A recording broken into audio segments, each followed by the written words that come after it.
ಇಲ್ಲಿ ಎಕ್ಸ್ ಅಂದ್ರೇನು ಅಂತ ಕೊಟ್ಟವ್ರು 1 + 2 ಸ್ಕ್ವೇರ್ ಅಂತ ಕೊಟ್ಟವ್ರ. ಅದೇ ಥರ ವೈ ಅಂದ್ರೆ ಅದರದ್ದು ಎಕ್ಸ್ + 2 ಸ್ಕ್ವೇರ್ ಅಂತ ಕೊಟ್ಟವ್ರ.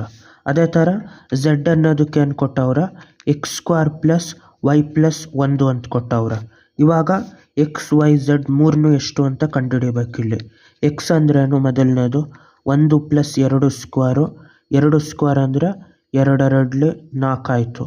ಅಲ್ಲಿಗೆ ಎಕ್ಸ್ ಅನ್ನೋದು 1 + 4, ಅಲ್ಲಿಗೆ 5 ಇದು. ಎಕ್ಸ್ ಅನ್ನೋದು 5 ಆಯಿತು. ಅದೇ ಥರ ವೈ ಅನ್ನೋದು ಕಂಡುಹಿಡಿಬೇಕು. ವೈ ಅಂದರೆ ಎಕ್ಸ್ + 2 ಸ್ಕ್ವೇರು. ಇಲ್ಲೆಷ್ಟಾಯಿತು ವೈ ಅಂದರೆ ಎಕ್ಸ್ + 2 ಸ್ಕ್ವೇರು.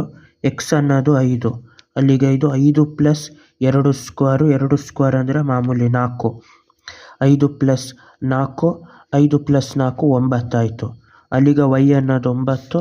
ಝೆಡ್ ಅಂದ್ರೇನು x² + y + 1. x² ಅಂದರೆ 5, 5 ಸ್ಕ್ವೇರ್ + y ಅನ್ನೋದು 9 + 1. 5 5 25. ಅಲ್ಲಿಗೆ ಇದೆಷ್ಟಾಯಿತು ಇದು ಟೋಟಲ್ ಆಗಿ 25 + 9 + 1. 25 + 9 ಅಂದರೆ 34, 34 + 1 35. ಅಲ್ಲಿಗೆ ಝೆಡ್ ಅನ್ನೋದು ಟೋಟಲ್ ಆಗಿ 35 ಆಯಿತು. ಇಲ್ಲಿ x 5, y 9, ಝೆಡ್ ಅನ್ನೋದು 35.